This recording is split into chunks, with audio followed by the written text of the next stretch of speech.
there is seatbelt there. Please fasten your seatbelt. Isa-isang pinangalanan ni Mayor Isko Moreno ang ilang matataas na opisyal na sangkot umano sa bilyong pisong utang ng Maynila. In just one day, they authorize one person to draw 3 checks in one day. Kaya siguro may bolt sa opisina ko. Isang tao lang, isang araw lang, May 9, 3 days before election, pinag-cash advance ng 132 million pesos. Ayan po siya. Mind you, and let me repeat, in one day, 132 million pesos. Ang pangalan po niya, Jonathan Garso. Kahit na ipinagbabawal ng Omnibus Election Code, ang titigas nyo, ang lupit nyo, para kayong alkohol, wala kayong patawad sa mikrobyo. Basura kinukuha niyan eh. Isa pang mataas na opisyal ng City Hall, lilingunin natin sa tawag na Assistant City Administrator.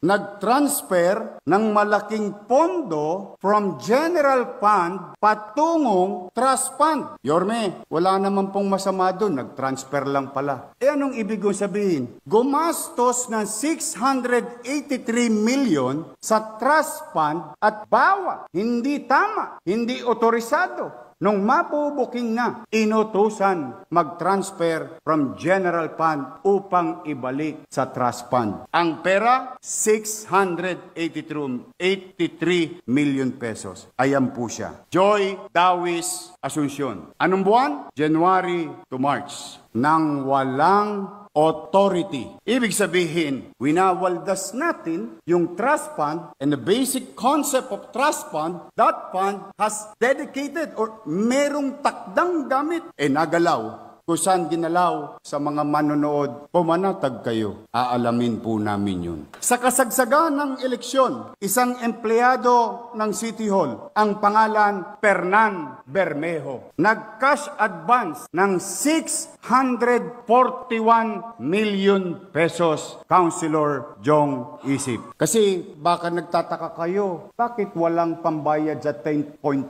billion? Service rendered, product received, product use, and so on and so forth. Nasaan ang pera? Unti-unti ko nang ipinamumulat sa inyo kung nasaan ang cash. Ayan po siya. Kung kanina, si Joy Dawis, first honor. Ito po, magna cum laude. Ang susunod, ang summa cum laude, Attorney Marlon Lacson, amounting to 1.1 billion pesos. Sila ba'y may krimen na ginawa? Hindi ko po alam. Ano bang ginawa nila sa pera? Hindi ko pa po alam. Pero sigurado ako, one way or another, malalaman ko rin may nakinabang dito sa sesyon na ito. Anong ginawa nyo naman sa Maynila? Wala na ba kayong konsensya? Puro na lang ba kayo si ako, paano ako? Wala na ba tayong kahihiyan? Nawala na ba sa atin yung pagmamalasakit sa kapwa? Puro kayo J.O. Tingnan nyo nangyari sa syudad. Makapagbintang pa kayo sa kampanya, wagas. Hindi ko lang talaga kayo pinatulan ng kampanya.